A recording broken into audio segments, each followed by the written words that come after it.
ನಮಸ್ಕಾರ ಸ್ನೇಹಿತರೆ. ಇವತ್ತಿನ ವಿಡಿಯೋ ತುಂಬಾ ಮುಖ್ಯವಾಗಿದೆ.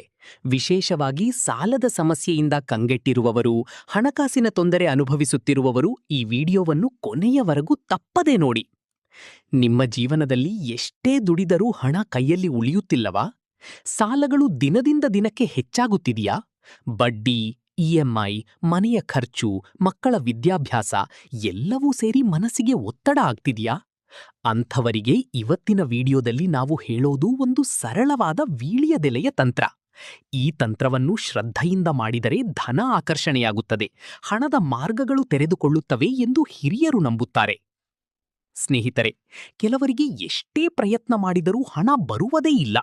ಬರುವ ಹಣವು ತಕ್ಷಣ ಖರ್ಚಾಗಿ ಹೋಗುತ್ತದೆ. ಕೆಲವರಿಗೆ ಕೆಲಸ ಇದ್ದರೂ ಕೂಡ ಸಾಲ ಮಾತ್ರ ಕಡಿಮೆಯಾಗುವುದಿಲ್ಲ. ಇದಕ್ಕೆ ಕಾರಣ ಹಣದ ಜೊತೆಗೆ ಅದೃಷ್ಟದ ಅಡೆತಡೆ, ಮನೆಯಲ್ಲಿ ಇರುವ ನಕಾರಾತ್ಮಕ ಶಕ್ತಿ ಅಥವಾ ಹಣದ ಮಾರ್ಗ ಬಂದಾಗಿರಬಹುದು. ಅಂತಹ ಸಮಯದಲ್ಲಿ ದೇವರ ಪೂಜೆ, ಕೆಲವು ಸರಳ ಪ್ರಯೋಗಗಳು ಮನಸ್ಸಿಗೆ ಧೈರ್ಯ ಕೊಡುತ್ತವೆ, ಹಾಗೆ ಒಂದು ಒಳ್ಳೆಯ ಶಕ್ತಿ ನಮ್ಮ ಬದುಕಿಗೆ ಸೆಳೆಯುತ್ತವೆ. ಇವತ್ತಿನ ವೀಳ್ಯದೆಲೆ ಪ್ರಯೋಗ ಕೂಡ ಅಂತಹ ಒಂದು ಪ್ರಯೋಗ. ಸ್ನೇಹಿತರೆ, ಇದು ಒಂದು ಭಕ್ತಿಯ ಆಧಾರಿತ ಉಪಾಯ. ಇದನ್ನು ನೀವು ನಂಬಿಕೆ ಮತ್ತು ಶ್ರದ್ಧೆಯಿಂದ ಮಾಡಬೇಕು. ಇದು ಯಾರಿಗೂ ಹಾನಿ ಮಾಡುವ ತಂತ್ರ ಅಲ್ಲ. ಇದು ಧನ ಆಗಮನ ಮತ್ತು ಸಾಲ ತೀರಿಸುವ ಮಾರ್ಗ ತೆರೆದುಕೊಳ್ಳಲಿ ಎಂಬ ಒಳ್ಳೆಯ ಉದ್ದೇಶದ ಪ್ರಯೋಗ. ವೀಳ್ಯದೆಲೆ ತಂತ್ರಕ್ಕೆ ಬೇಕಾಗುವ ವಸ್ತುಗಳು. ಈ ಪ್ರಯೋಗಕ್ಕೆ ನಿಮಗೆ ಬೇಕಾಗುವುದು: ಒಂದು ಶುದ್ಧ ವೀಳ್ಯದೆಲೆ, ಅರಶಿನ ಪುಡಿ, ಕುಂಕುಮ, ಒಂದು ಏಲಕ್ಕಿ, ಒಂದು ಕರಿಮೆಣಸು, ಸ್ವಲ್ಪ ಕಲ್ಲುಪ್ಪು, ಒಂದು ದಾರ, ಹತ್ತಿ ದಾರ ಇದ್ದರೆ ಉತ್ತಮ, ಕೊಬ್ಬರಿ ಎಣ್ಣೆ, ಒಂದು ಪುಟ್ಟ ಬಟ್ಟಲು. ಇಷ್ಟೇ ಸ್ನೇಹಿತರೆ, ತುಂಬಾ ಸುಲಭ. ವೀಳ್ಯದೆಲೆ ತಂತ್ರ ಮಾಡುವ ವಿಧಾನ. ಮೊದಲಿಗೆ ನೀವು ಒಂದು ವೀಳ್ಯದೆಲೆಯನ್ನು ತೆಗೆದುಕೊಳ್ಳಿ. ಅದನ್ನು ಶುದ್ಧ ನೀರಿನಿಂದ ಚೆನ್ನಾಗಿ ತೊಳೆಯಿರಿ. ಇದನ್ನು ತೊಳೆಯುವಾಗ ನಿಮ್ಮ ಮನಸ್ಸಿನಲ್ಲಿ ಒಂದು ಮಾತು ಹೇಳಿಕೊಳ್ಳಿ: ನನ್ನ ಜೀವನದಲ್ಲಿ ಹಣಕಾಸಿನ ಸಮಸ್ಯೆ ದೂರವಾಗಲಿ, ಸಾಲ ತೀರಲಿ. ಇದಾದ ನಂತರ ಒಂದು ಚಿಕ್ಕ ಬಟ್ಟಲಿನಲ್ಲಿ ಅರಿಶಿನ ಮತ್ತು ಕುಂಕುಮ ಎರಡನ್ನೂ ಸೇರಿಸಿ ಸ್ವಲ್ಪ ನೀರು ಹಾಕಿ ಪೇಸ್ಟ್ ತರಹ ಮಾಡಿ. ಆ ಪೇಸ್ಟನ್ನು ವೀಳ್ಯದೆಲೆಯ ಮೇಲೆ ಚೆನ್ನಾಗಿ ಹಚ್ಚಬೇಕು.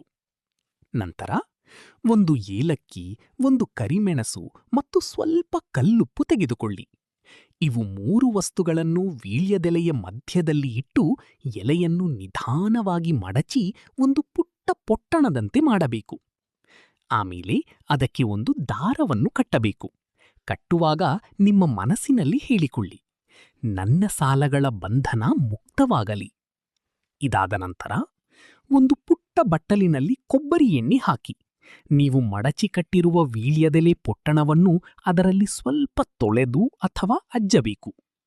ಇದನ್ನು ಮಾಡಿದ ನಂತರ ನಿಮ್ಮ ಮನೆಯ ದೇವರ ಕೋಣೆ ಅಥವಾ ಪೂಜಾ ಸ್ಥಳದಲ್ಲಿ ಇದನ್ನು ಇಟ್ಟು ದೀಪ ಹಚ್ಚಿ ದೇವರಿಗೆ ನಮಸ್ಕಾರ ಮಾಡಿ. ಇದೀಗ ಅತೀ ಮುಖ್ಯವಾದ ವಿಷಯ: ನೀವು ನಿಮ್ಮ ಸಾಲದ ಮೊತ್ತವನ್ನು ಅಥವಾ ನಿಮ್ಮ ಸಮಸ್ಯೆಯನ್ನು ಮನಸ್ಸಿನಲ್ಲಿ ಹೇಳಿಕೊಳ್ಳಿ. ಉದಾಹರಣೆಗೆ, ನನ್ನ ಮೇಲೆ ಇರುವ ಸಾಲ ಸಂಪೂರ್ಣ ತೀರಬೇಕು, ಹಣದ ಮಾರ್ಗ ತೆರೆದುಕೊಳ್ಳಬೇಕು, ಕುಟುಂಬದಲ್ಲಿ ಶಾಂತಿ ನೆಲೆಸಬೇಕು. ನಂತರ ಒಂದು ಚಿಕ್ಕ ಮಂಗಳಾರತಿ ಮಾಡಿ. ಎಷ್ಟು ದಿನ ಮಾಡಬೇಕು? ಈ ಪ್ರಯೋಗವನ್ನು ನೀವು 3 ದಿನಗಳ ಕಾಲ ಪ್ರತಿದಿನ ಪೂಜೆ ಮಾಡಬೇಕು. ಅಂದರೆ ಬೆಳಿಗ್ಗೆ ಅಥವಾ ಸಂಜೆ, ಯಾವ ಸಮಯದಲ್ಲಿ ನಿಮಗೆ ಅನುಕೂಲವೋ ಆ ಸಮಯದಲ್ಲಿ. 3 ದಿನಗಳ ಕಾಲ ಮಾಡಿದ ನಂತರ 4ನೇ ದಿನ ಆ ವೀಳ್ಯದೆಲೆ ಪೊಟ್ಟಣವನ್ನು ತೆಗೆದುಕೊಂಡು ಹೋಗಿ. 4ನೇ ದಿನ ಏನ್ಮಾಡ್ಬೇಕು?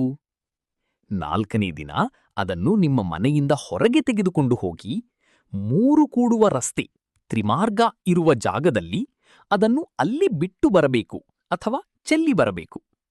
ಆಮೇಲೆ ಹಿಂತಿರುಗಿ ಮನೆಗೆ ಬರುವಾಗ ಮತ್ತೆ ಅದನ್ನು ನೋಡಬಾರದು, ಕೈಯಲ್ಲಿ ತಗೊಳ್ಳಬಾರದು. ಈ ರೀತಿ ಮಾಡಿದ ದಿನದಿಂದ ಧನ ಆಗಮನ ಶುರುವಾಗುತ್ತದೆ ಎಂದು ಹಿರಿಯರು ಹೇಳುತ್ತಾರೆ. ಈ ಪ್ರಯೋಗದಿಂದ ಏನು ಪ್ರಯೋಜನ? ಈ ತಂತ್ರವನ್ನು ಶ್ರದ್ಧೆಯಿಂದ ಮಾಡಿದರೆ ಮನೆಯಲ್ಲಿ ಶಾಂತಿ ಮತ್ತು ನೆಮ್ಮದಿ ಹೆಚ್ಚಾಗುತ್ತದೆ. ಸಾಲ ತೀರಿಸಲು ಹಣದ ಮಾರ್ಗಗಳು ತೆರೆದುಕೊಳ್ಳುತ್ತವೆ. ಅಡ್ಡಿ ಆತಂಕಗಳು ಕಡಿಮೆಯಾಗುತ್ತವೆ. ಕೆಲಸದಲ್ಲಿ ಅಭಿವೃದ್ಧಿಯಾಗುತ್ತದೆ.